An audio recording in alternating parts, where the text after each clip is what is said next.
All right, everyone get ready because we are going deep today, diving right into this wild world of Bitcoin mining. But we're doing more than just reading headlines about how much energy it uses.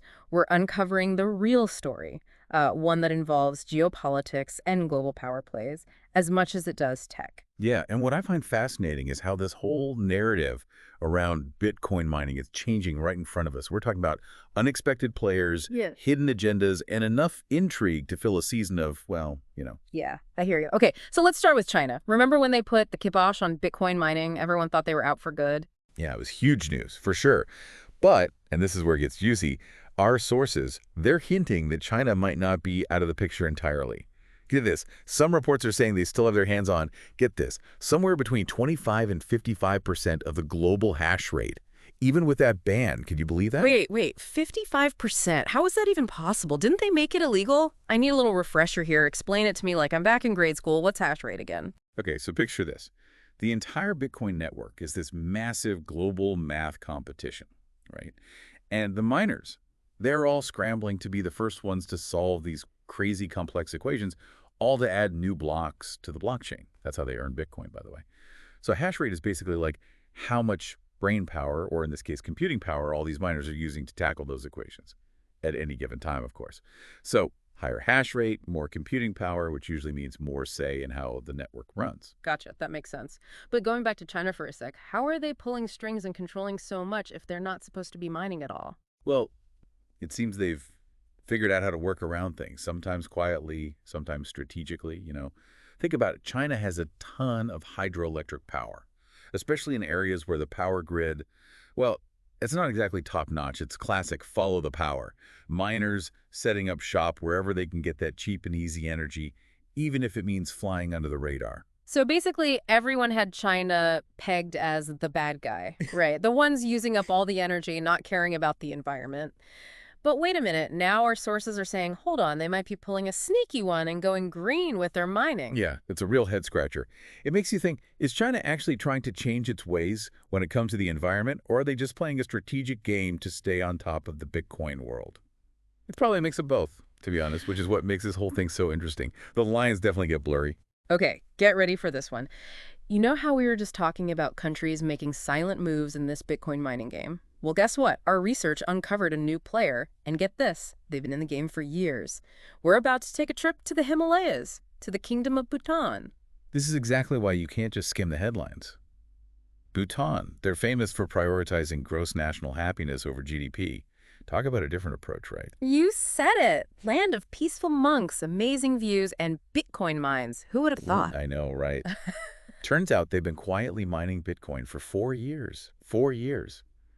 And get this, Bitcoin now makes up a third of their GDP. Wait, a third? Seriously, that's incredible. Talk about hitting the jackpot. They really have. And they did it all by strategically using what they have in abundant hydropower. I mean, can you imagine how much they have with all those mountains and rain? Talk about playing to your strengths. So we've got the rest of the world freaking out about how much energy Bitcoin uses, and Bhutan's over there like, oh, my yak butter tea, we've got this. Hang on, right? It's a real game changer. And that's what makes their story so interesting. Bhutan proves that mining Bitcoin doesn't have to be this environmental disaster waiting to happen. They've shown everyone it can actually be done sustainably and even make a profit. If you have the right resources, of course. Yeah, they totally flipped the script on that one. It really makes you wonder, if they've cracked the code on green Bitcoin, why isn't everyone else jumping on board? Well, not every country has what Bhutan has. Hmm. That abundance of hydropower, the mountains, it's unique. But it definitely sets an example, a model for other countries to follow. Even those without those natural advantages, they're paying attention, that's for sure. Especially now that China's supposedly out of the picture, at least officially, which brings us to, you guessed it, the U.S. Yeah. We decided to step in and fill those shoes, didn't we? We're now controlling a solid 37% of the global hash rate. I mean, it makes sense. We've got the technology, the resources, we practically invented the internet. But, and this is a big but, isn't that a little, I don't know, a little too centralized for something that's supposed to be, well, decentralized? That's the million-dollar question, isn't it? And it's one that's causing quite a stir, especially with the U.S. elections coming up. Oh, don't even get me started on the elections. Seems like every other ad is about Bitcoin mining these days. It's definitely a hot topic. Yeah. And our sources are showing a pretty clear divide between the candidates' stances. On one hand, you've got some pushing for even more Bitcoin mining in the U.S., saying it'll bring jobs and boost the economy. And then on the other hand, you've got others who want tighter regulations, citing environmental concerns. Talk about a political pressure cooker. Makes you wonder what happens if one of those candidates who's all about Bitcoin actually wins. What does that mean for mining, not just here in the US, but globally? That's the big unknown, right? Uh-huh. But it shows just how important this whole thing really is. The outcome of the U.S. elections could have a domino effect on Bitcoin mining regulations and policies around the world. It's like the whole world's holding its breath, waiting to see what happens. But even with all the political drama, we can't forget about the environmental side of things. I mean, that's been the biggest criticism against Bitcoin for a while now, this idea that it's a massive energy hog. Oh, absolutely. And it's a valid concern. Hmm. But like we've seen with Bhutan, there are solutions. Renewable energy sources like hydropower, solar, even geothermal, they're all being used more and more for Bitcoin mining. And if that trend keeps going, it could be huge. And not just for Bitcoin. Imagine if Bitcoin mining actually pushed us towards adopting clean energy on a massive scale. Now, that would be something, but it's not impossible, not at all. Yeah. If we can make Bitcoin mining profitable and sustainable on a large scale, it could encourage even more investment in renewable energy infrastructure. Okay, so let me get this straight. We've got this clash of ideas, this push for decentralization, the reality of these power players like China and the US, the environmental worries, the possibility of renewables changing everything. It's a lot to take in. It really is. Mhm. But that's why it's such an important topic to understand. Because what happens in the world of Bitcoin mining, it doesn't stay there. It affects all of us, whether we're into cryptocurrency or not. It really does feel like we're at a fork in the road here. The future of Bitcoin mining is full of these what ifs. No doubt, we're at a turning point. In the next few years, we're going to see how governments all over the world decide to handle this whole thing. Are they going to embrace it, regulate it, or try to shut it down completely? And of course, there's the big question of renewable energy.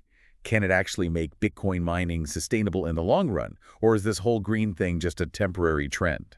And let's not forget about those under-the-radar players like Bhutan. They've proven that there's another way to do this, one that focuses on sustainability and, get this, happiness, right alongside profits. Maybe gross national happiness is the future of economics? Who knows? That's an interesting thought, isn't it? It definitely challenges the way we usually think about economics. But Bhutan's success, it makes you wonder if maybe, just maybe, the rest of the world could learn a thing or two from their approach. It's a good reminder that sometimes the most radical, the most outside-the-box ideas, they come from the places you least expect. So, for everyone listening, here's the bottom line. Bitcoin mining, it's about so much more than just some digital currency. It's a glimpse into the future of energy, of global politics, and maybe even our values as a global community. Well said. If you take away anything from this deep dive, let it be this. The story of Bitcoin mining, it's far from over. It's still being written. And let me tell you, the next chapter is going to be a wild ride.